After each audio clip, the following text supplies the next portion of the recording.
حضرت بلال بن رباح، آپ کے والد کا نام حضرت رباح تھا، حضرت بلال کے والد۔ وہ حضرت بلال ابھی بچپن میں چھوٹے سے تھے کہ والد انتقال کر گئے، یتیمی میں پرورش پائی جناب بلال نے، یتیمی میں، اور پھر دو بہنیں، ایک والدہ، ایک بھائی۔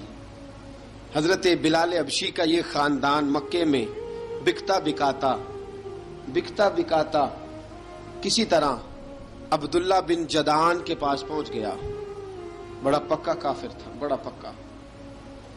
ذرا اسلام کی روشنی چمکی نہ تھوڑی سی، حضرت ابوبکر صدیق رضی اللہ تعالیٰ عنہ اس رستے سے گزرتے تھے، اس رستے میں حضرت بلال کام کاج کیا کرتے تھے، بڑے محنت، بڑے جفاکش، بڑے ہمت والے۔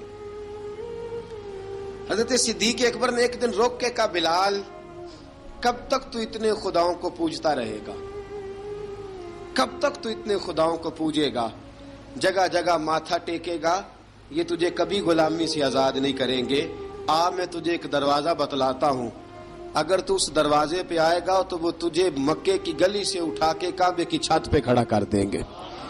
گلی ہے میرے پاس، دامن مصطفیٰ سے جو بھی لپٹا وہ یگانہ ہو گیا، جس کے حضور ہو گئے اس کا زمانہ ہو گیا۔ حضرت بلال حبشی رضی اللہ تعالیٰ عنہ کو بات بتلائی، سلیم الفطرت آدمی تھے، سنجیدہ آدمی تھے، اچھا مزاج رکھتے تھے، فہم و فراست رکھتے تھے۔ جناب بلال نے کلمہ پڑھ لیا، کلمہ پڑھ کے نا تو سب لوگوں نے کہا، بہت سارے لوگوں نے اپنا اسلام چھپا کے رکھا ہوا تھا۔ دو واقعات ایسے ہوئے کہ حضرت بلال کا اسلام ظاہر ہو گیا۔ کسی کام سے بت خانے بھیجا عبداللہ ابن جدعان نے، بت خانے گئے تو لگے ہوئے تھے بت، کتار اندر کتار، بتوں کی کتاریں بنی ہوئی تھی۔ حضرت بلال نے مٹی اٹھائی اور بتوں کے منہ پہ مار کے کہنے لگے، جو اپنا چہرہ صاف نہیں کر سکتے وہ کسی کو نفع نقصان کیا پہنچائیں گے۔ جو لوگ دیکھ رہے تھے انہوں نے آ کے عبداللہ ابن جدعان کو بتایا، کہا تیرا غلام ہے اور تو بہت بڑا سردار بنتا ہے، تیری عزت خاک میں مل جائے گی کسی کو پتہ چل گیا کہ عبداللہ کا غلام مسلمان ہو گیا۔ عبداللہ بن جدعان نے راتوں رات امیہ بن خلف سے بات کی اور امیہ سے کہا، یار یہ غلام لے لو، مفتی لے لو۔ بتایا نہیں امیہ کو، بتایا نہیں کہ مسلمان ہو گیا ہے۔ امیہ نے لے لیا۔ امیہ بڑا سخت آدمی تھا، بڑی طبیعت میں سختی پائی جاتی تھی، اللہ اکبر، لیکن یہ محبت اور عشق یہ چھپائے چھپتے نہیں، اور مسلمان اپنے اسلام کا اظہار کیے بغیر رہ سکتا۔ ایک واقعہ اور رونما ہو گیا، حضرت بلال پھر ظاہر ہو گئے۔ ہوا کیا؟ حضرت عمار بن یاسر رضی اللہ تعالیٰ عنہ، مکے کے سارے کافر کٹھے ہو کے غریب آدمی کو مار رہے ہیں، غریب آدمی کو۔ جب اندر انسان کے چور ہوتا ہے تو بڑا سے بڑا آدمی بھی بزدل ہو جاتا ہے۔ جب اندر چور بیٹھ جائے نا تو بڑے سے بڑا آدمی بزدل ہو جاتا ہے، اور جب اندر صفائی ہو تو غریب سے غریب آدمی بھی بہادر ہو جاتا ہے۔ حق پہ ہونا چاہیے، سچا ہونا چاہیے، پھر بہادر ہو۔ حضرت عمار بن یاسر رضی اللہ، ایک غریب آدمی، مکے کے سارے سردار مکے کے چوک میں کٹھے ہیں اور ایک دیوار کے ساتھ کھڑا کیا ہوا ہے حضرت عمار بن یاسر کو، اور کوڑے مار رہے ہیں، زور زور سے کوڑے حضرت عمار بن یاسر رضی اللہ تعالیٰ عنہ کے بدن پہ لگتے ہیں، وجود لہو لہان ہے۔ حضرت عمار بن یاسر کو پتا تھا کہ بلال بھی مسلمان ہو گئے، لیکن ان کا خیال تھا کہ یہ کسی کو بتلائیں نہ تو ہی بہتر ہے۔ امیہ بن خلف آیا، سخت دھوپ تھی، جب کوڑے مار مار کے تھک گیا نا، ابو جال نے بھی مارا، ابو لہب نے بھی مارا، ابو سفیان نے بھی مارا، ابو البختری نے بھی مارا، اخنس بن شریک نے بھی مارا۔ امیہ بن خلف کی باری آئی تو تھک گیا نا مار مار کے، اسے پتا تھا کہ بلال بڑا سخت آدمی ہے، جو کام بھی کہو بلال کر دیتا ہے۔ امیہ نے کہا بلال سے، کہا بلال ادھر آ۔ حضرت بلال گئے، کہا یہ کوڑا پکڑ اور اس کو مار۔ جناب بلال نے کوڑے کی طرف دیکھا، پھر حضرت عمار کی طرف دیکھا۔ جناب عمار نہ دیوار سے ذرا آگے ہوئے تھوڑے سے، کانپتی ٹانگوں کے ساتھ تھوڑے آگے ہوئے اور حضرت بلال کے کان میں کہنے لگے یار 2-4 کوڑے مار لے.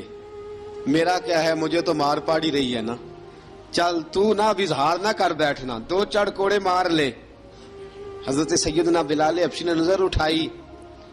جب پتا ہو نا کہ سامنے آگ ہے اس میں کودنا بڑا مشکل کام ہے. جب پتا ہو نا سامنے دریا ہے اس میں چھلانگ لگانا بڑا مشکل ہے. موت نظر آ رہی ہو تو اس طرف قدم اٹھتے نہیں. حضرت بلال کو پتا تھا یہ سارے کٹھے ہیں اور مجھے بھی ماریں گے. کوڑا دیا ہے اور اسلام اجازت دیتا ہے رخصت کی. آپ کی گن پٹی پہ کسی شخص نے پسٹل رکھ دیا اور اس نے کہا کہو کہ میں کافر ہوں تو اجازت ہے, کہہ دو, جان بچاؤ. اسلام اجازت دیتا ہے.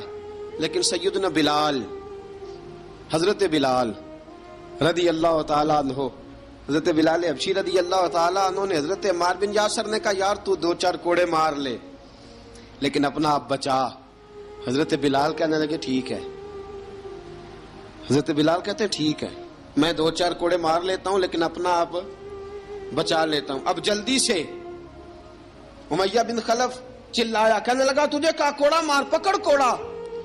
حضرت بلال نے کوڑا ہاتھ میں لیا, ایک دفعہ امیہ کی طرف دیکھا, پھر ابو جہل کی طرف دیکھا, پھر ابو لہب کی طرف دیکھا, سارے کافروں پہ نظر دوڑائی اور پھر عمار بن یاسر کی طرف دیکھا.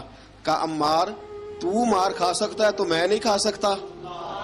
عمار تیرے وجود پہ زخم لگ سکتے ہیں تو میرے پہ نہیں لگ سکتے. عمار جس خدا کا تو کلمہ پڑھتا ہے اسی کا میں پڑھتا ہوں, اور جس زلفوں کا تو قیدی ہے میں بھی اسی محمد عربی کی زلفوں کا قیدی ہوں. اب دیکھ ذرا مل کے مار کھانے میں کیا مزہ ہے, ذرا دیکھتے ہیں ذرا کٹھے ہو کے ظلم سہنے میں کیا لطف آتا ہے. حضرت سیدنا بلال حبشی نے زور زور سے کوڑا گھمایا, اعلان بغاوت ہونے لگا ہے. بلال آنے لگے ہیں میدان عمل میں. جناب بلال نے زور زور سے کوڑا گھمایا اور گھما کے دور پھینکا اور امیہ کی طرف دیکھ کے کہنے لگے یہ عمار اکیلا نہیں, اسے تنہا نہ سمجھنا, یہ اکیلا مار نہیں کھائے گا. اشہد ان لا الہ الا اللہ واشہد ان محمدن عبدہ ورسولہ. فرمایا تیاری کر کے نکلو, اب عمار اکیلا مار نہیں کھایا کرے گا, جب عمار مار کھائے گا تو اس کے ساتھ حصہ داری کرنے بلال بھی آیا کرے گا. حضرت بلال میدان عمل میں. اب کافروں پہ سناٹا چھا گیا. بلال تیری جرت, تیری یہ ہمت, تو انکار کرے, تیرا یہ چارہ, تیرے منہ سے یہ لفظ نکلے ان الذین قالوا ربنا اللہ ثم استقاموا تتنزل علیہم الملائکہ الا تخافوا ولا تحزنوا وابشروا بالجنۃ التی کنتم توعدون. رب فرماتا ہے تم کہو میں نے اللہ کو مان لیا, رب کو مان کر پھر ڈٹ جانا. تمہاری دنیا مدد کرے نہ کرے اللہ تمہاری مدد کے لیے فرشتوں کا نزول فرما دے گا. لوگ مدد کرے نہ کرے اللہ کے فرشتے تمہاری مدد کریں گے. جناب سیدنا بلال نے اعلان کر دیا میں نہیں ماروں گا. ادھر آ ستمگر ہنر آزمائیں, تو تیر آزما ہم جگر آزمائیں. فرمایا کر لو تیاری, آ جاؤ. اب وہ سارے نا, کیونکہ سب سے سخت مشہور تھا نا امیہ, اب سارے دیکھنے لگے امیہ کی طرف. امیہ کو اب اسے سمجھ نہیں آ رہی میں کیا کروں.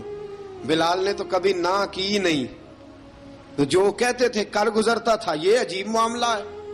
کہنے لگا بلال تجھے پتا ہے تو کیا کر رہا ہے, تو نے جذبات میں آ کے اعلان تو کر دیا, تجھے اس کا پتا ہے. جناب بلال حبشی رضی اللہ تعالیٰ عنہ فرمانے لگے مجھے پتا ہے تو مجھے مارے گا, مجھے پتا ہے مجھے سزائیں دے گا, مجھے سارا پتا ہے, لیکن عقل کو تنقید سے فرصت نہیں, عشق پر ایمان کی بنیاد رکھ. فرمایا میں نے عقل کے گھوڑے دوڑانے چھوڑ دیے ہیں, بس کلمہ جو پڑھ لیا, جب اعلان جو کر لیا ہے, جب محبت جو کی تو اب اس میں کسی قسم کی مصلحت کی اجازت نہیں.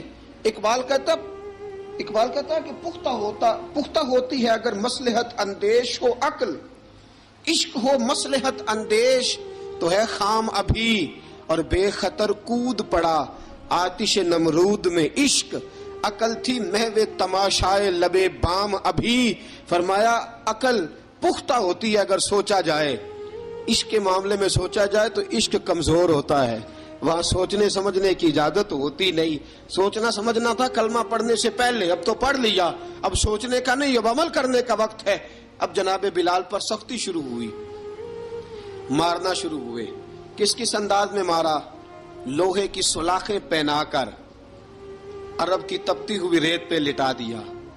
جب لوہا گرم ہوتا، سلاخیں گرم ہوتی، وہ وجود کو لگتی، پہلے خاموش رہتے. علامہ ندوی نے لکھا پہلے چپ رہتے، پہلے احد احد نہیں کہتے تھے، پہلے احد احد نہیں کہتے. جب تکلیف بڑھ جاتی نا تو پھر زبان سے نکلتا احد احد احد. وہ وحدہ لا شریک ہے، وہ وحدہ لا شریک ہے. جب تکلیف بڑھتی پھر امیہ کیا کرتا؟ پھر امیہ حضرت بلال رضی اللہ تعالیٰ عنہ کے گلے میں رسی ڈالتا اور مکے کے اوباش لڑکوں کے ہاتھ میں دیتا. مکے کی گلیوں میں کبھی کسی پاگل کو آپ گزرتے دیکھو نا، لڑکے اسے چھیڑ رہے ہوں، آپ کو پتا ہے وہ پاگل ہے، اس نے زیادتی بھی کی ہے. لڑکے چھیڑتے ہوں تو بزرگ اور سیانے لوگ منع کرتے ہیں، کہتے ہیں بدتمیزوں نہ کرو، وہ تو بیچارہ دیوانہ ہے، وہ تو پاگل ہے. مکے کی گلیوں میں حضرت بلال جب گلے میں رسی ڈال کے، ذرا دوستوں خیال تو کرو، بٹن کھلا ہو تو ہم بازار میں جانا پسند نہیں کرتے، کپڑے تھوڑے میلے ہوں تو گلی میں نکلتے نہیں. بلال تو مہذب آدمی ہے، سنجیدہ آدمی ہے، یہ کیا ہو رہا؟ حضرت بلال کے گلے میں رسی ڈال کے نا جب مکے کی گلیوں میں وہ نوجوان دوڑایا کرتے تھے، حضرت بلال رضی اللہ تعالیٰ عنہ کے قریب سے گزرتے تو گزرنے والے بھی عجیب بات کرتے. کوئی کہتا ذرا اور کلمہ پڑھ، کوئی کہتا بلا اب اپنے خدا کو تجھے بچائے، کوئی کہتا بلال تجھے کیا ضرورت پڑی تھی یہ سارا کچھ کرنے کی.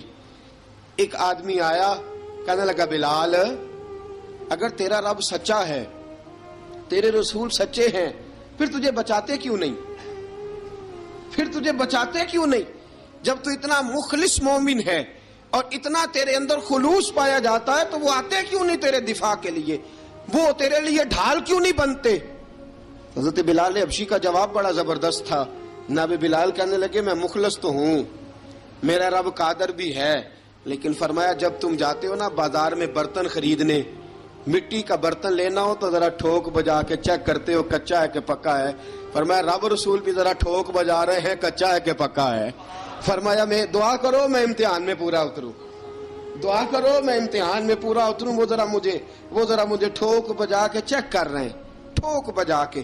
حضرت بلال حبشی مارا ستایا تینوں لب دیاں آپ گواچے سانو اپنی خبر نہ کوئی، ساتھوں پارے ککھ گلیاں دے سانو آخ دے لوگ شدائی، ننگ نموس دا ساڑ کے چولا گل پہنے تاج گدائی، آزم اپنا آپ گوایا تاں یار نے چاتی پائی. حضرت بلال حبشی اتنی مار اتنی تکلیفیں. اچھا حضرت صدیق اکبر گزرے. اچھا ایک بات اور لکھی ہے سیرت نگاروں نے، وہ کہتے ہیں کہ ایک تو تھا نا جب تکلیف ہوتی تھی تو احد احد کہتے تھے، ایک جب کوئی کافر نظر آتا تھا نا اس طرح بندہ چڑھاتا نہیں کسی کو، جب کوئی بے ایمان کافر نظر آتا حضرت بلال کو تو آپ فرماتے احد احد احد، اللہ ایک ہے، اللہ ایک ہے، اللہ ایک ہے، اللہ ایک ہے. جب کوئی نظر آتا اب وہ مارتا، پھر آہستہ آہستہ وظیفہ پاک گیا، پھر سارا دن احد احد چلتا رہتا، سارا دن احد احد چلتا رہتا. حضرت صدیق اکبر گزرے قریب سے، بڑی تکلیف ہوئی. جناب ابو بکر صدیق رضی اللہ تعالیٰ عنہ نے کہا بلال اونچی ذکر نہ کیا کر، آہستہ کر لیا کر، اونچی آواز میں مارتے جو ہیں تجھے تو اس طرح کر، ذرا ذکر دو ہے نا، ایک ذکر جلی ہے ایک ذکر خفی ہے، تو دل میں ذکر کر لیا کر، اونچا نہ کیا کر، مار سے تو بچ جا. تو بلال نے کہا ٹھیک ہے، آپ نے جو نسخہ دیا اس پہ عمل کروں گا. 2 دن حضرت بلال حبشی نے دل میں ذکر کیا، مار ہی نہیں پڑی، مار ہی نہیں پڑی. جفا جو عشق میں ہوتی ہے، اقبال کہتا ہے جفا جو عشق میں ہوتی ہے وہ جفا ہی نہیں، ستم نہ ہو تو محبت میں کچھ مزہ ہی نہیں. حضرت بلال کو مارنا نہ پڑی، 2 دن مار نہ کھائی تو تیسرے دن امیہ داخل ہوا تو کہنے لگے احد احد احد. اس نے پھر پکڑ لیا درہ، پھر اٹھایا کوڑا، پھر لگا مارنے. جناب حضرت بلال حبشی رضی اللہ تعالیٰ عنہ کو مار پڑ رہی ہے. جناب صدیق اکبر گزرے، کہا بلال تجھے منع کیا تھا، تو پھر شروع ہو گیا ہے. کہا حضور آہستہ ذکر کرنے میں مزہ ہی نہیں آتا، یہ مجھے مارتے نہیں، کسی کو کیا پتا چلے گا کہ بلال پہ سختیاں ہو رہی ہیں. حضرت بلال حبشی. اب سیدنا صدیق اکبر فرماتے ہیں کہ رسول پاک گزرے بلال کو مار پڑ رہی تھی.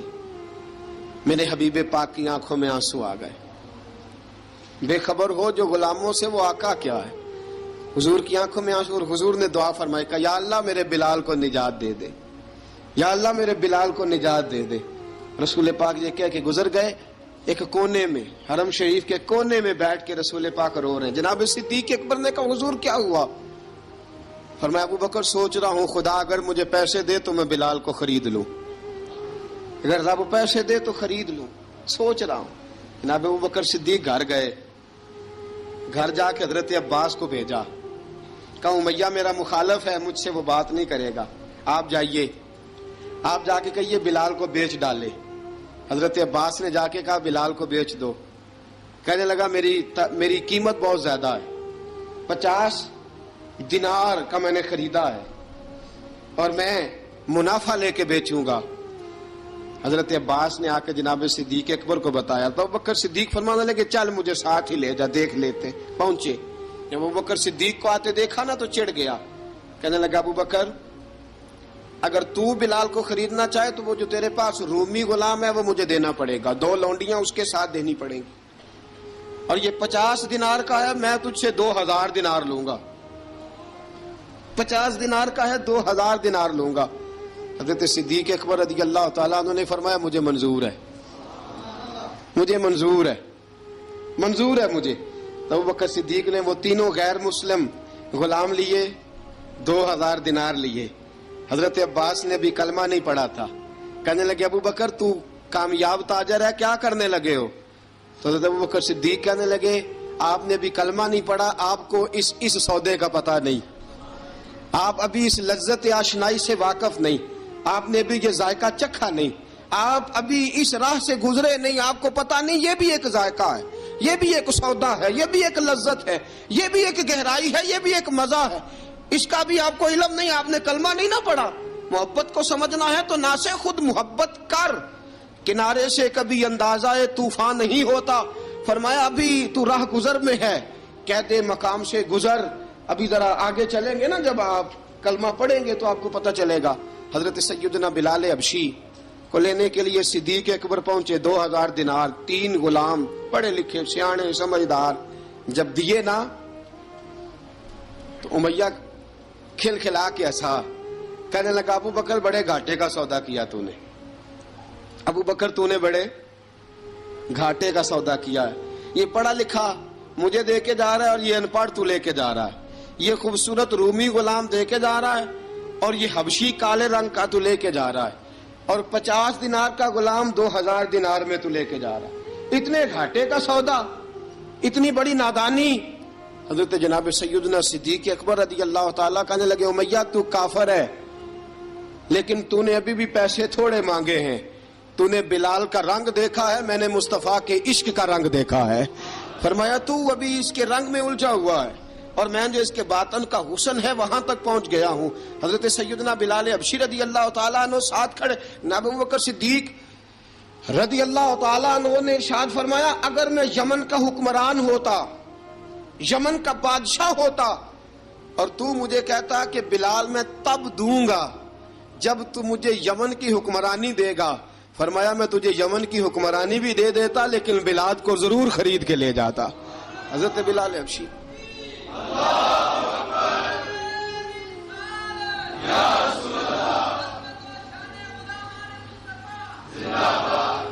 جناب سیدنا بلال حبشی. حضرت سیدنا ابو بکر صدیق فرماتے ہیں جب میں بلال کو لینے گیا تو حال پتہ کیا تھا؟ ادھر دیکھیے گا. فرماتے کہ ٹانگیں اوپر کر کے نا, جس طرح آدمی رکوع میں بیٹھتا ہے اس طرح کر کے نا ٹانگیں, اور سر پھر زمین کو لگا کے اس طرح سجدے میں آپ جاتے ہیں, لیکن بالکل ٹانگوں کے ساتھ سر رکھ کے. فرماتے 4 بھاری چکیاں ریت پہ حضرت بلال تھے, ان کے اوپر چکیاں رکھی ہوئی تھی, اور فرماتے حضرت بلال تھوڑی تھوڑی حرکت کرتے تھے تو وہ چکیاں جسم کے ساتھ لگتی تھی نا, پارٹ ان کے. فرماتے زخم بن گئے تھے, خون نکلتا تھا.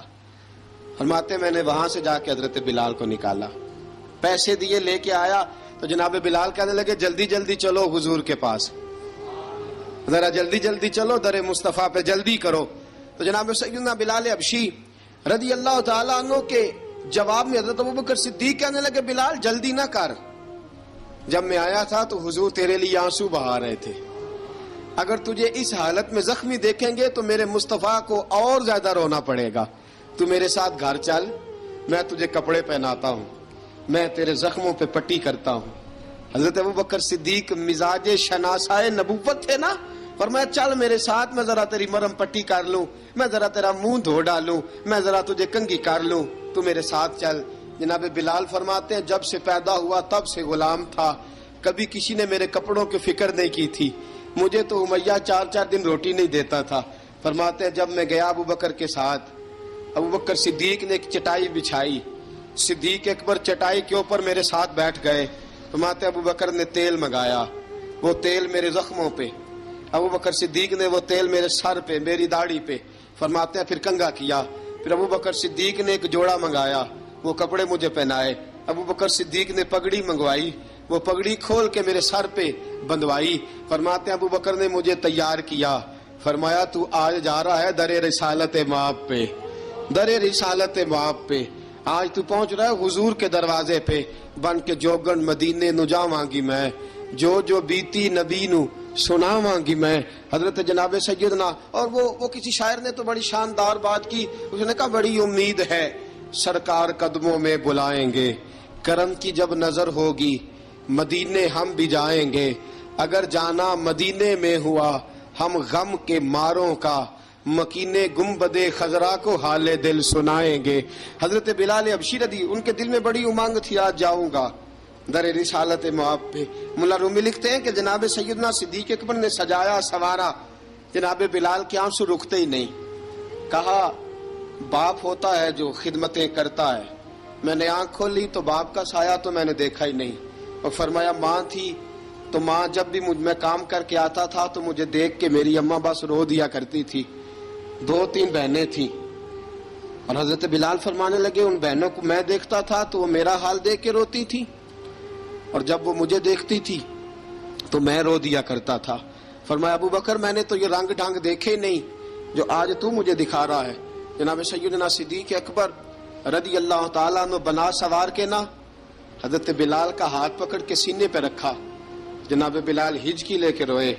حضرت ابوبکر صدیق نے فرمایا جتنا رونا یہاں رو لے، میں کائنات کے آنسو دیکھتا ہوں لیکن جب نبی کی آنکھوں میں آنسو دیکھتا ہوں تو دیکھے نہیں جاتے، فرمایا یہاں رو لے، حضور کے دروازے پہ جا کے تیری آنکھ میں آنسو نہیں آنا چاہیے، بہا جتنے آنسو بہا سکتا ہے۔ حضرت بلال حبشی بھی روئے، جناب صدیق اکبر بھی روئے۔ جب پہنچے نا دروازہ رسول پہ، حضرت سیدنا ابوبکر صدیق لے کے پہنچے تو بند کر دیا تھا نا حضرت بلال کو، بلال تو نے رونا نہیں، عشق ہوئے تے درد ہوئے تے ہائے نکلے، پھر کوئی نہیں رہندا جر کے۔ حضرت سیدنا بلال حبشی کو لے کے پہنچے در مصطفیٰ پہ، رسول اکرم صلی اللہ تعالی علیہ وسلم نے ایک نظر حضرت بلال پہ ڈالی، جناب بلال نے یوں آنکھ میں لائی تو سر جھکا لیا، وعدہ کیا تھا نا رونا نہیں، سر جھکا لیا۔ اب دوسری نظر نبی کریم صلی اللہ تعالی علیہ وسلم نے جب اٹھائی نا حضرت ابوبکر صدیق کی طرف تو حضور نے فرمایا صدیق تیرا شکریہ، ابوبکر اللہ تجھے جزا دے۔ جب رسول پاک کی زبان سے یہ لفظ نکلے تو جناب صدیق اکبر نے ہاتھ اٹھائے، یوں ہاتھ باندھے جب رسول پاک کے سامنے تو سب سے زیادہ آنسو ابوبکر صدیق کے اپنے نکل گئے۔ کہا یا رسول اللہ میں غریب بے نوا، تو امیر حرم، تو کجا من کجا۔ کہا حضور یہ شکریہ کے لفظ، یا رسول اللہ میں کہاں اور آپ کا شکریہ کہاں۔ نبی پاک صلی اللہ علیہ وسلم نے فرمایا ابوبکر کاش تو تھوڑے سے پیسے میرے بھی ملا لیتا، بلال کو خریدنے میں میرا بھی حصہ ڈال لیتا، میں چاہتا تھا۔ ابوبکر پھر روئے، کہا یا رسول اللہ میرے پیسے کس کے ہیں؟ آقا میں بھی آپ کا، یہ بھی آپ کے۔ جناب سیدنا بلال حبشی رضی اللہ تعالیٰ عنہ کی طرف حضور نے دیکھا تو فرمایا بلال آ یار ذرا سینے سے تو لگ جا۔ اب حضرت بلال دوڑے، جب رسول پاک کے سینے سے لگے تو ایک جملہ میرے محبوب کی زبان سے، فرمایا بلال تو نے بڑی سختیاں برداشت کی ہیں، تجھے میرا اللہ ہی جزا عطا فرمائے گا، تو نے بڑے دکھ دیکھے ہیں۔ اب سیدنا بلال تڑپے، رسول پاک صلی اللہ تعالی علیہ وسلم بھی روئے۔ حضور نے اپنے ساتھ بٹھا لیا سیدنا بلال کو، حضور نے گھر پیغام بھیجا، فرمایا ختیجہ گھر میں کچھ ہے تو بھیجو، بلال آیا ہے۔ اب حضرت خدیجہ الکبریٰ اندر سے کیا آواز دیتی ہیں؟ کہتے ہیں حضور مبارک ہو، اللہ نے بلال کو آزادی عطا فرما دی۔ وفاشار بیوی اندر سے۔ اب حضرت سیدنا زینب رضی اللہ تعالی عنہا، میرے محبوب کی شہزادی، چھوٹی سی عمر ہے، ایک برتن کے اندر کھجوریں لے کے آئیں، ایک برتن میں کھجوریں۔ اب لا کے جب کھجوریں رکھی نا تو سیدنا صدیق اکبر نے ہاتھ بڑھایا کھجوریں اٹھانے کے لیے تاکہ میں دوں۔ حضور نے فرمایا نہ ابو بکر، بلال پہلے دن آیا ہے، پہلے تو نے جتنی خدمت کرنی تھی تو گھر کر کے آیا، میری باری ہے۔ حضرت بلال حبشی فرماتے ہیں کائنات میں نے اتنا پیار کبھی دیکھا ہی نہیں تھا۔ 30 سال سے زیادہ میری عمر تھی، مجھے تو کبھی کسی نے پاس بٹھا کے کھانا کھلایا ہی نہیں۔ فرماتے ہیں رسول پاک سخت سخت کھجوریں سائیڈ پہ کرتے، اندر سے نرم کھجور نکالتے، اس کھجور سے تھوڑا سا چھلکا جدا کرتے، فرماتے ہیں پھر اس کو توڑتے، اس کے اندر سے وہ گھٹلیاں اتار کے حضور ایک سائیڈ پہ کرتے، وہ نرم کھجور رسول جب میری طرف بڑھاتے، حضرت بلال فرماتے ہیں بھوک تو بڑی تھی لیکن آج بھوک ساری بھول گئی تھی۔ آج مجھے یوں لگتا تھا جیسے میں زمین پہ نہیں عرش کی بلندیوں پہ بیٹھا ہوا ہوں۔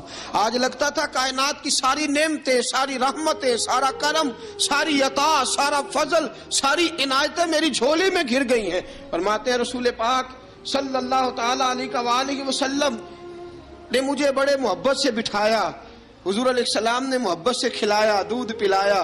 فرماتے بڑا پیار کر کے نا تو جناب سیدنا صدیق اکبر نے کہا حضور بلال کی ڈیوٹی کیا ہوگی؟ حضور بلال کی ڈیوٹی کیا ہوگی؟ حضرت بلال کہنے لگے حضور میں فارغ رہنے کا تو عادی نہیں، میں تو جفا کا آدمی ہوں، محنت کرنے والا، ڈیوٹی کیا ہوگی؟ رسول پاک نے فرمایا بلال یہ میرا گھر ہے، آج کے بعد میرا نہیں، یہ تیرا گھر ہے۔ فرمایا میں مصروف ہوتا ہوں تبلیغ کے کاموں میں، گھر کیا لانا ہے وہ تیری ذمہ داری ہے، کہاں سے لانا ہے وہ بھی تیری ذمہ داری ہے، پیسے کہاں سے آئیں گے میں تجھے بتلاؤں گا، کہاں لگانے ہیں تجھے ایک دفعہ بتاؤں گا، پھر تو لایا کرے گا، تو ہی لگایا کرے گا۔ فرمایا میرا پرسنل سیکٹری بن کے رہے گا، تو خاص مقام تجھے دیا جائے گا۔ حضرت سیدنا بلال حبشی رضی اللہ تعالی عنہ کو رسول اکرم صلی اللہ تعالی علیہ وسلم نے اس کام پر مقرر فرما دیا۔ اب دیکھیے حضرت بلال رضی اللہ تعالی عنہ جب در مصطفیٰ صلی اللہ تعالی علیہ وسلم پر پہنچ جاتے ہیں، اور پہنچنے کے بعد کیا مسئلہ ہے جی، کیوں نہیں چل رہا؟ درود پاک پڑھیے الصلاۃ والسلام علیک یا کی گل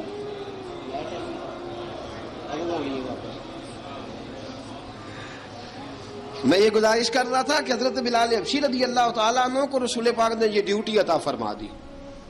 اب پتہ کیا ہوتا، حضرت پردے کی آیتیں تو ابھی آئے نہیں تھی، حضرت بلال رضی اللہ تعالیٰ عنہ رسول پاک کے ساتھ نکلتے تبلیغ کے لیے، کسی کام کے لیے، سودا صرف لاتے بازار سے، یہ مکے کے دنوں کی بات ہے، مکے کے دنوں کی سودا صرف بازار سے لاتے۔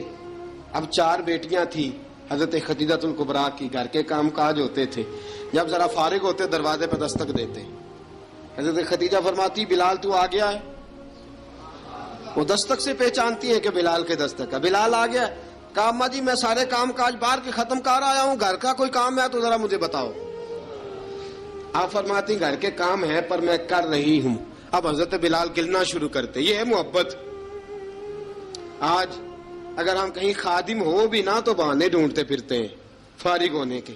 حضرت بلال فرماتے آپ نے چکی پیس لی ہے، گھر میں جھاڑو دے لیا ہے، بچوں کے لیے دودھ آ گیا ہے، بکریوں کا دودھ دھو لیا گیا ہے، ایک ایک کام پوچھتے ہیں۔ حضرت خدیجہ الکبریٰ فرماتے یہ بھی ہو گیا، یہ بھی ہو گیا، چکی رہ گئی ہے پیسنے والی۔ فرماتے ذرا دروازہ کھول دو میں پیس ڈالتا ہوں۔ حضرت بلال گھر کی چکی پیستے، گھر کے کام کاج کرتے۔ ایک دن نہ دار ارقم میں رسول پاک تھے تو باہر سے کچھ شورش ہوئی، حضرت بلال حبشی کہنے لگے حضور ایک نیزہ نہیں منگوا دیتے مجھے؟ ایک نیزہ۔ ساری دنیا حضرت بلال کو مؤذن رسول سمجھتی ہے اور ہیں بھی، لیکن حضرت بلال سب سے پہلے نیزہ بردار بھی ہیں۔ سب سے پہلے نبی پاک کی حفاظت کے لیے نیزہ جس شخص نے اٹھایا ہے، تلوار اٹھانے والے اور ہیں، جان قربان، نیزہ سب سے پہلے حضرت بلال۔ کہا حضور ایک نیزہ نہیں منگوا دیتے؟ بلال کیا کرنا ہے؟ کہا یا رسول اللہ یہ کافر ہلکی پھلکی شرارت کرتے رہتے ہیں، ذرا میرے ہاتھ میں نیزہ ہوگا نا تو قریب کوئی نہیں آئے گا. یہ کرتے رہتے ہیں نا ہلکی پھلکی شرارت، باز نہیں آتے، نیزہ دے دیں گے نا تو قریب کوئی نہیں آئے گا. اب رسول پاک نے نیزہ دے دیا، منگوا دیا. اب حضرت بلال کے ہاتھ میں نیزہ ہوتا، رسول پاک کے آگے آگے چلتے، آگے آگے آگے آگے. نبی کریم صلی اللہ تعالی علیہ وآلہ وسلم دار ارقم میں جا کے تبلیغ کا کام شروع کرتے تو حضرت بلال دروازے پہ نیزہ لے کے کھڑے ہو جاتے. حضور نے فرمایا بلال تو ادھر کھڑا ہو گیا. یا رسول اللہ انشاءاللہ جب تک میں کھڑا ہوں اندر کوئی کافر آ نہیں سکتا، اندر کوئی نہیں آئے گا، میں محافظ بن کے کھڑا ہوں. حضرت بلال حبشی رضی اللہ تعالیٰ عنہ نے ہمیشہ، اور یہ نیزہ ہمیشہ پاس رکھا، بدر میں بھی، احد میں بھی، تبوک میں بھی، یرموک میں بھی، خندق میں بھی. جب نبی پاک نماز پڑھانے کے لیے کھڑے ہوتے تو حضرت بلال نیزہ نبی پاک کے آگے گاڑ دیتے. یہ سترا بن گیا، اب کوئی آگے سے گزرے گا تو اسے تکلیف نہیں ہوگی، گناہ نہیں ہوگا، حضور کے آگے رکھ دیتے. حضرت بلال حبشی نے مکے کے 13 سال سابقون الاولون میں سے ہیں. قرآن کہتا ہے والسابقون الاولون من المہاجرین والانصار، فرمایا وہ جو پہلے سبقت لینے والے ہیں نا مہاجر اور انصار، پہلے جنہوں نے سب سے پہلے کلمہ پڑھا، وہ مہاجر اور انصار جنہوں نے پہلے کلمہ پڑھا. اور فرمایا والذین اتبعوہم باحسان، اور وہ جنہوں نے احسان کے ساتھ ان کی پیروی کی، رضی اللہ عنہم ورضوا عنہ، فرمایا وہ اللہ سے راضی ہیں، اللہ ان سے راضی ہے، اللہ انہیں جنت میں داخل کرے گا جس کے نیچے نہریں بہ رہی ہیں. ذالک الفوز العظیم، فرمایا یہ بہت بڑی کامیابی ہے پہلے کلمہ پڑھ لینا. حضرت بلال سابقون الاولون میں سے، پہلے کلمہ پڑھنے والے لوگوں میں سے. جناب سیدنا بلال حبشی رضی اللہ تعالیٰ عنہ نے پوری دلیری کے ساتھ کام کیا. اب آ گیا وقت ہجرت کا.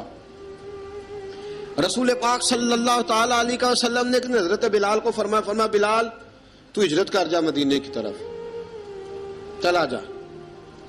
حضرت بلال نے عرض کی حضور میں غلام ہوں، خادم ہوں، ہر حکم ماننا میری ڈیوٹی ہے، لیکن ایک عرض کرنی ہے صرف. حضور نے فرمایا بلال کرو. کہا یا رسول اللہ آپ مدینے آئیں گے نا، آپ آئیں گے مدینے؟ رسول پاک صلی اللہ علیہ وسلم مسکرا پڑے، فرمایا ہاں میں بھی آؤں گا. کہا حضور بس ٹھیک ہے، بتائیں کب جانا ہے، بس اتنی سی بات ہے. آپ آئیں گے نا؟ حضور نے فرمایا آؤں گا. کہا ٹھیک ہے، بتائیں کب جانا ہے. سرور کون مکان سیاح لا مکان صلی اللہ تعالی علیہ وسلم نے فرمایا بلال یہ 16 مرد عورتوں بچوں پر مشتمل 16 لوگوں پر مشتمل یہ قافلہ ہے. اس قافلے کے اوپر تجھے میں امیر مقرر کرتا ہوں، تو ان کو لے کے جائے گا مکے سے مدینے. 250 کلومیٹر کا سفر، 250 میل کا سفر.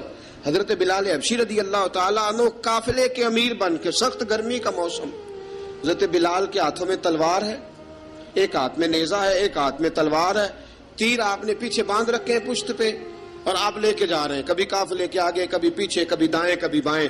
وہ عورتیں اور بچے ذرا پریشان ہوتے تو حضرت بلال فرماتے پریشان ہونے کی ضرورت نہیں، ہمیں مصطفیٰ کریم نے بھیجا ہے، ہمیں نبی اکرم صلی اللہ علیہ وسلم نے بھیجا. میرا یقین بڑا مضبوط ہے، اور میں نبی پاک صلی اللہ علیہ وسلم نے بھیجا، فکر نہ کرو چلو. اب یہ قافلہ جا رہا ہے. حضرت بلال حبشی نے بخیر و عافیت سپہ سالار بن کر اس قافلے کو پہنچایا مدینے میں.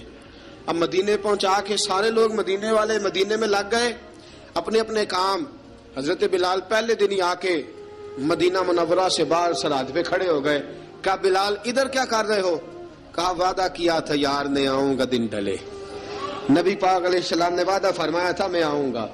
اب میرا تو کام ہے نبی پاک کا انتظار کرنا، استقبال کرنا. حضرت بلال روز انتظار کرتے. رسول پاک تشریف لے آئے. حضور حکم کیا ہے؟ فرمایا مسجد بنانی ہے. مسجد ایک قباء بن رہی ہے.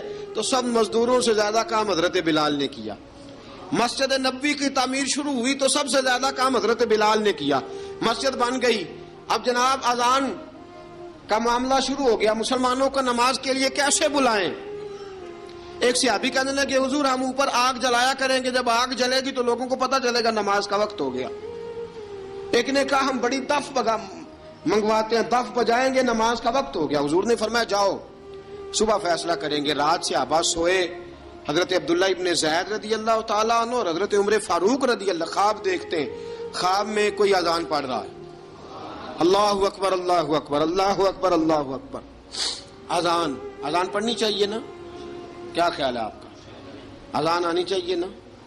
میں ویسے معذرت کے ساتھ کبھی کبھی ایسا ہوتا ہے کہیں جماعت کرانے لگے نا تو کسی سے کہنا تکبیر پڑھو تو ایک دوسرے کو کہنا شروع کر دیتے ہیں تو پڑھ تو پڑھ. میں اپنے استادوں کے پاس جب ہم پڑھتے تھے حضرت اویسی صاحب رحمۃ اللہ علیہ کے پاس، تو ہم پڑھ رہے تھے، سبق تھوڑا رہتا تھا، دیر ہو گئی کلاس کو، تو ایک لڑکا آیا تو استاد کہنے لگے اذان پڑھ. کہنے لگا جی مجھے شرم آتی ہے. تو استاد فرمانے لگے یار میں تو بڑا بشرم ہوں، 40 سال ہو گئے اذانیں پڑھ رہا ہوں، تمہیں شرم آتی؟ بڑا بے شرم ہوں، 40 سال سے اذان. کہنے لگا نہیں جی وہ والا معاملہ نہیں. فرمانے لگے یار گالی نکالتے وقت شرم آنی چاہیے، کسی کو برے لفظوں سے یاد کرتے وقت، کسی کا گلہ کرتے وقت، غیبت کرتے وقت، چغلی کرتے وقت، جھوٹ بولتے وقت، دغا اور فریب اور فراڈ کرتے وقت شرم آنی چاہیے. تجھے اذان دیتے وقت شرم آ رہی ہے. یہ ہمارا حال ہے. اذان آنی چاہیے، مشکل کام نہیں، سیکھنی چاہیے. میرے نبی کریم صلی اللہ علیہ وسلم نے فرمایا جس نے 40 دن تک اللہ کی رضا کے لیے 5 وقت کی اذان پڑھی، 40 دن صرف، فرمایا اللہ اس کے پچھلے سارے گناہ معاف فرما دے گا. اور فرمایا قیامت کے دن سب سے لمبی گردنیں مؤذنوں کی ہوں گی، اذان دینے والوں کی گردنیں اور قد لمبے ہوں گے. یا رسول اللہ پھر؟ فرمایا وہ لائن بنا کے جنت میں جائیں گے.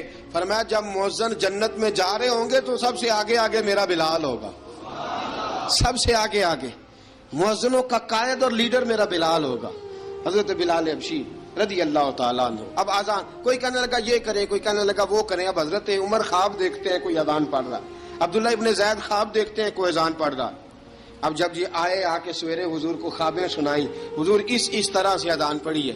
فرمایا جس طرح کی تمہاری خواب ہے نا اسی طرح میرے اللہ کی رضا بھی ہے. حضور اذان پڑھے گا کون؟ فرمایا بلال پڑھے گا. حضرت بلال کی آواز میں لکنت تھی، اشہد نہیں کہتے تھے، اشہد کہتے تھے، لکنت تھی. حضور نے فرمایا بلال کا اشہد بھی اللہ اشہد بنا کے قبول فرماتا ہے. لوگوں نے کہا حضور بلال اذان پڑھے گا؟ حضور نے فرمایا انشاءاللہ یہی پڑھے گا. حضور نے حضرت بلال کو اب اصحاب صوفہ میں پڑھتے بھی تھے، باقاعدہ علم بھی حاصل کرتے تھے، نبی پاک کے پاس تعلیم حاصل کرتے تھے حضرت بلال حبشی. اب حضور نے فرمایا بلال یہ اذان کے لفظ ہیں تو اذان پڑھا کرے گا. جناب بلال حبشی کو اذان سکھا دی اور رسول پاک صلی اللہ تعالی وسلم نے فرمایا چڑھ جا مسجد نبوی کے ساتھ مینارے پہ، چڑھ جا ایک کونے پہ اور چڑھ کے اذان پڑھ. اب حضرت بلال حبشی رضی اللہ تعالیٰ عنہ نے سب سے پہلی اذان تاریخ میں پڑھی، سب سے پہلی اذان. 2 مرتبہ حضرت بلال اذان نہیں پڑھ سکے جب تک رسول پاک موجود ہے. 2 مرتبہ، ایک مرتبہ تو مدینہ منورہ میں کسی وجہ سے حضرت بلال اذان نہ دے سکے، ایک مرتبہ تبوک سے واپسی پہ سو گئے. حضور نے فرمایا بلال تیری ڈیوٹی ہے ہمیں جگانے کی. حضرت بلال خود بھی سو گئے. سویرے جب اچھی طرح سے سورج چمکا تو رسول پاک کی آنکھ کھلی. حضرت بلال کو حضور نے آواز دی، جناب بلال چونک کے اٹھے. فرمایا تجھے کہا تھا جگانا ہے. یا رسول اللہ ساری رات جاگتا رہا، جب جاگنے کا ٹائم آیا تو سو گیا. میں نے کہا میں ذرا کمر سیدھی کر لوں. حضور بس لیٹا ہی ہوں تو آنکھ لگ گئی، ٹیک لگائی ہے بس میں نے، پتھر کے ساتھ آنکھ لگ گئی. حضور نے فرمایا چلو پڑھو اذان. حضرت بلال نے اذان پڑھی اور سورج چمکتے میں رسول پاک نے نماز ادا فرمائی. عزیز دوستو حضرت بلال حبشی نے ہمیشہ اذان پڑھی، ہمیشہ. نبی کریم صلی اللہ تعالی علیہ وسلم کے صحابہ ایک دن حضرت بلال سے کہنے لگے بلال تو ساری زندگی اذان پڑھتا رہا، مزہ کب آیا اذان پڑھنے کا؟ مزہ کب آیا؟ حضرت بلال کہنے لگے ایک اس دن جس دن مجھے حضور نے اذان سکھائی تھی، بڑا لطف آیا تھا حضور سے اذان سیکھنے کا. اور فرمایا ایک اس دن مجھے مزہ آیا جب میں نے کعبے کی چھت پہ کھڑے ہو کے اذان پڑھی ہے. حضرت بلال فرماتے ہیں سارے کافر زمین پہ کھڑے تھے گردنیں جھکائے، اور میرے مصطفیٰ کریم جب کسوا نامی اونٹنی پہ بیٹھے تھے نا اور میں اذان دے رہا تھا تو میں آج بڑا راضی تھا. میں کہہ رہا تھا یا اللہ کیا بات ہے، آج تو نے میرے حبیب کو کتنی عزتوں سے نوازا ہے. ایک ہے گھر کے کام کاج کرنا، اور میں پہلے بھی حدیث سنا چکا، حضرت بلال حبشی خود بخود لوگوں سے قرضہ لے لیتے تھے، حضور کو تکلیف ہی نہیں. بخاری مسلم بتاتی ہے خود بخود قرضے لے لیتے تھے، خود بخود نبی پاک کو تکلیف ہی نہیں دیتے تھے. کام کاج ہے، مہمان آ جا رہے ہیں ان کی خدمت کر دی ہے. بلال نے خود ہی قرضہ اٹھا لیا، قرضہ اٹھا کے خود بخود حضرت بلال سودا لے آئے، سودا لا کے جناب بلال نے پکا دیا. ایک دن ایسا بھی آیا بخاری شریف کے لفظ ہیں کہ جن کے قرضے دینے تھے وہ کہنے لگے بلال سے میرے قرضہ دو ورنہ تجھے لے جائیں گے، بکریاں چرانی پڑیں گے. حضرت بلال حبشی رضی اللہ تعالیٰ عنہ نے حضور کی خدمت میں عرض کی، کہا اگر کوئی بندوبست ہو گیا تو ٹھیک ہے، ورنہ میں تو سویرے بھاگ جاؤں گا، میں شام چلا جاؤں گا، پیسے آ گئے تو مجھے پیغام بھیجنا آ جاؤں گا۔ سویرے فجر سے پہلے حضور نے پیغام بھیج دیا، فرمایا بلال تیری مدد کے لیے اللہ نے 3 اونٹنیاں سامان کی بھیج دی ہیں۔ حضرت بلال حبشی رضی اللہ تعالیٰ عنہ نے سارا گھر کا کام کاج خود سے سنبھال لیا تھا۔ ایک دن غائب ہو گئے حضرت بلال اذان دے کے، فجر کی اذان دے کے، ایک دن فجر کی اذان دے کے غائب نہیں ہونا چاہیے، کیا خیال ہے آپ کا؟ مؤذن کو اذان دے کے غائب، اسے مسجد میں پھر رہنا چاہیے۔ حضرت بلال حبشی رضی اللہ تعالیٰ عنہ اذان پڑھی، غائب ہو گئے، صحابہ ڈھونڈ رہے ہیں بلال کدھر ہے، اقامت پڑھے۔ حضور نے فرمایا ٹھہر جاؤ، بلال آئے گا تو اقامت پڑھے گا، بلال آئے گا تو جلدی نہ کیا کرو مسجد میں، اگر 2-4 منٹ کبھی دیر ہو جائے نا نماز میں تو جلدی کوئی بات نہیں، اللہ کے گھر ہی آئے ہو نا، جلدی نہ مچایا کرو، اللہ کا گھر ہے، رحمت والی جگہ ہے۔ حضور نے فرمایا بلال آئے گا تو اذان پڑے گا۔ اب سب صحابہ خاموش ہیں کہ بلال جاتا نہیں، کام بھی اس کا کوئی ایسا نہیں۔ حضرت بلال دوڑے آئے، جلدی دوڑے آئے۔ رسول پاک صلی اللہ علیہ وسلم نے سوال ہی نہیں کیا کہ بلال تو کدھر سے آیا ہے، فرمایا آ گئے ہو؟ حضور آ گیا ہوں، پڑھو اقامت پڑھی، جماعت ہو گئی۔ اب صحابہ کرام علی مریدوان حیران ہے کہ حضور نے پوچھا ہی نہیں اور بلال آیا بھی دیر سے۔ حضرت جناب سیدنا صدیق اکبر، جناب مقداد، جناب سلمان فارسی، چند صحابہ نا حضرت بلال کو لے کے، کون ہے بلال تو کدھر تھا؟ راز کی کوئی بات ہے جو بتاتا نہیں، کدھر تھا؟ حضرت بلال رضی اللہ تعالیٰ عنہ کی آنکھوں میں آنسو آ گئے، رو پڑے۔ کہ بلال کوئی گہری بات ہے، بتا معاملہ کیا ہے، روتا کیوں ہے؟ حضرت بلال حبشی رضی اللہ تعالیٰ عنہ فرمانے لگے جب حضرت خدیجہ الکبریٰ گھر میں چکی پیستی تھی، تھک جاتی تھی نا تو میں مدد کرایا کرتا تھا۔ کتنے دن بیت گئے، جب فجر کی اذان دینے کے لیے گزرتا ہوں تو حضرت فاطمہ الزہرا کے بچے روتے ہوتے ہیں۔ فرمایا میں نے حضرت فاطمہ کو گود میں کھلایا ہے، مجھے اپنے محبوب کی شہزادی سے بڑا پیار ہے۔ کئی دنوں سے حضور کی خدمت میں عرض کر رہا تھا یا رسول اللہ کو مہربانی فرمائیں۔ حضور نے رات پیغام بھیجا ہے سیدہ فاطمہ کو کہ بلال جب آئے تو پردہ کر کے اندر چلی جایا کر۔ حضرت بلال فرماتے ہیں اذان دے کے گیا تھا حضرت فاطمہ کے گھر، میں نے کہا محبوب کی بیٹی ذرا پردہ کر لے، تو بچوں کو دودھ پلا، میں تیری چکی پیس دیتا ہوں۔ حضرت بلال حبشی کی آنکھوں میں آنسو رو رو کے بتلاتے ہیں، فرمایا سیدہ طیبہ طاہرہ حضرت فاطمہ الزہرا، میرے حبیب نے پتہ کیا فرمایا؟ فرمایا جس نے فاطمہ کو راضی کیا اس نے تو مجھے راضی کیا ہے۔ حضرت سیدنا بلال حبشی فرماتے ہیں میں نے چکی پیسی اور میں تمہیں کیا بتاؤں، میرے محبوب کی بیٹی نے مجھے بڑی ہی دعائیں دی ہیں، انہوں نے مجھ پر بڑا ہی اظہار محبت فرمایا ہے۔ فرمایا میں آذان سے لے کر جماعت تک لوگ تسبیحاں رولتے ہیں، لوگ قرآن کی آیات کی تلاوت کرتے ہیں، آذان سے لے کر جماعت تک لوگ مختلف قسم کے اذکار میں مشغول ہوتے ہیں۔ فرمایا میرا ذکر سنو، میری تلاوت سنو، میرا وظیفہ سنو، میں آذان سے لے کر جماعت تک محمد عربی کی بیٹی کی خدمت کرنے چلا جاتا ہوں۔ رسول پاک صلی اللہ علیہ وسلم کی شہزادی کی چکی پیس کے آیا۔ حضرت بلال نے اس انداز میں، بدر کی جنگ لگ گئی، بدر کا مارکا، حضرت بلال کے ہاتھ میں تلوار ہے، کہا میں لڑوں گا، پورا جہاد کروں گا۔ امیہ بن خلف جو بڑا مارا کرتا تھا نا، وہ دوڑ رہا تھا اپنے بیٹے کو لے کے، آگے کچھ صحابہ کھڑے تھے، وہ قریب سے گزرنے لگا، حضرت بلال نے فرمایا ذرا پکڑنا امیہ کو، یہ مجھے مارا کرتا تھا، ذرا پکڑنا، نہ جانے نہ دینا۔ امیہ کو صحابہ نے روکا، حضرت عبد الرحمن ابن عوف نے پکڑ کے ایک زور سے گھونسا مارا، ادھر جا کے گرا۔ حضرت بلال تلوار لے کے کھڑے ہیں امیہ کے سر پہ، کہا امیہ میں تجھے نہیں کہا کرتا تھا اللہ میرے مصطفیٰ کو بڑی عزتیں عطا فرمائے گا، میں تجھے نہیں کہا کرتا تھا کہ خدا ہمیں غلبہ دے گا، هو الذی ارسل رسولہ بالہدی ودین الحق لیظہرہ علی الدین کلہ، میں نہ کہا کرتا تھا کہ اللہ اس دین کو ہر دین پہ غلبہ دے گا، اور میں دیکھ اللہ نے ہمیں عزت دے دی، دیکھ تو ذلیل کر دیا گیا۔ حضرت بلال نے مارا، گردن اڑا دی۔ حضرت ابوبکر صدیق پیچھے دیکھ رہے تھے، دوڑے ہوئے آئے، کہا بلال مبارک ہو، بلال مبارک ہو، آج تو تیرے سارے بدلے پورے ہو گئے۔ حضرت بلال نے سجدہ شکر ادا کیا۔ میرے دوستو بڑی باتیں ہیں جناب بلال کی کرنے والی، یہ وقت ساتھ نہیں نہ دیتا کسی کا، یہ رک جاتا ہے، یہ کہتا ہے کہ بس اب رک جاؤ، وقت ہو گیا آگے گزرنے کا۔ حضرت بلال حبشی رضی اللہ تعالیٰ عنہ، رسول پاک کا وصال ہوا نا، حضرت بلال نے منہ سے لفظ ہی کوئی نہیں ادا کیا. کسی نے اپنا دکھڑا کسی انداز میں سنا لیا. حضرت عمر نے کہا, جس نے کہا حضور وصال کر کے گردن اڑا دوں گا. حضرت عثمان غنی نے کہا خبردار کوئی مجھے آ کے نہ بتائے کہ مصطفیٰ وصال کر گئے. حضرت علی المرتضیٰ رضی اللہ تعالیٰ عنہ نے فرمایا نہ بھائی میرے مصطفیٰ پر تو موت آتی ہی نہیں, جس طرح عام لوگوں پہ. سب لوگوں نے اپنے اپنے اظہار کر لیے نا, بلال نے کسی کو دکھ بتایا ہی نہیں.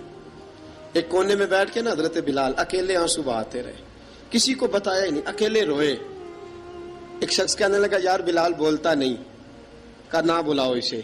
عصر کی نماز کا وقت ہوا نا, تو وہ بلال جو کعبے کی چھت پہ بغیر سیڑھیوں کے چڑھ گیا تھا, وہ بلال جو کعبے کی چھت پہ بغیر کسی سہارے کے چڑھ گیا تھا, اس بلال کو کہا کہ بلال چڑھ ذرا آذان پڑھ, مسجد کی چھت پہ چڑھ جا.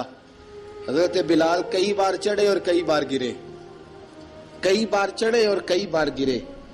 حضرت بلال حبشی رضی اللہ تعالیٰ نے آواز دی, کہا سلمان میری مدد کرنا, میری مدد کرنا, اب مجھ سے چڑھا نہیں جاتا, اب مجھ سے جایا نہیں جاتا. جناب سلمان فارسی نے بھی سوال نہیں پوچھا کہ بلال تو بیمار ہے, یہ نہیں پوچھا.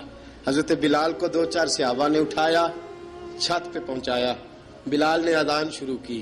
جب کہا نا اللہ اکبر اللہ اکبر, وہ آواز جس میں بڑا سوز ہوتا تھا, بڑی درد, بڑی بلندی ہوتی تھی, بڑا جوش خروش ہوتا تھا, آج وہ آواز دب گئی. جب بلال نے کہا نا اشہد ان لا الہ الا اللہ, حضرت بلال رضی اللہ تعالیٰ عنہ نے تھوڑی دیر روک کے سانس لیا.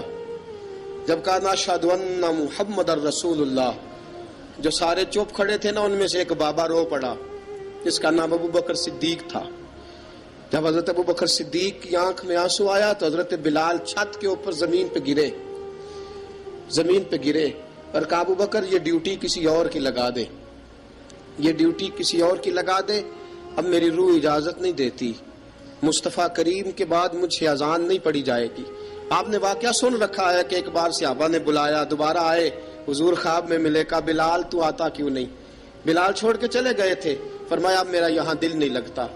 ملک شام کے شہر حلب میں چلے گئے تھے, چھوڑ دیا تھا مدینہ منورہ, اب میری نگاہوں میں جچتا نہیں کوئی, جیسے میرے محبوب ہیں ایسا نہیں کوئی. حضور خواب میں ملے, آئے مدینے. حضرت بلال آخری بار, لوگوں نے کہا اذان پڑھو, کہا مجھے وہ اذان بھول ہی گئی ہے جو مجھے مصطفیٰ کریم کے زمانے میں پڑھا کرتا تھا, مجھ سے نہیں پڑھی جاتی, نہ مجھے کہو, میں کیسے پڑھوں. امام حسن اور حسین نے آ کے دامن تھاما نا, تو کہا بیٹا میں تمہاری نانی کا بھی نوکر رہا ہوں, میں تمہاری ماں کی چکی بھی پیستا رہا ہوں, مجھ سے کوئی فرمائش نہ کر ڈالنا, میں نے نوکری کی ہے, اور مجھے اگر اللہ نے توفیق دی تو میں تمہارے بچوں کے پیر بھی دھویا کروں گا. لیکن امام حسن رضی اللہ تعالیٰ عنہ نے فرمایا بلال ایک بار تو اذان سنانی پڑے گی. سنائی بلال نے اذان. کوئی گھر مدینے میں ایسا نہیں تھا جہاں سے رونے کی آواز نہ آئی ہو. حضرت عمر فاروق رضی اللہ تعالیٰ عنہ اپنے زمانے میں شام گئے تو جناب بلال حبشی رضی اللہ تعالیٰ عنہ سے کہا کہ اذان پڑھو. حضرت بلال نے فرمایا میں پڑھ ہی نہیں سکتا. بڑی ہمت کے بعد اذان پڑھی, اور جناب بلال نے کہا تم اگر روئے نہ تو میں اذان پڑھوں گا. رونا نہ, وعدہ لے لیا. حضرت عمر تو نہ روئے, لیکن معاذ ابن جبل نے رونا شروع کر دیا. جب معاذ ابن جبل روئے تو پھر عمر بھی روئے, جب عمر روئے تو پھر بلال بھی روئے. وہ اذان اشہد ان لا الہ الا اللہ تک گئی. رسول پاک کے بعد پھر اذان اس سے آگے بڑھ نہ سکی.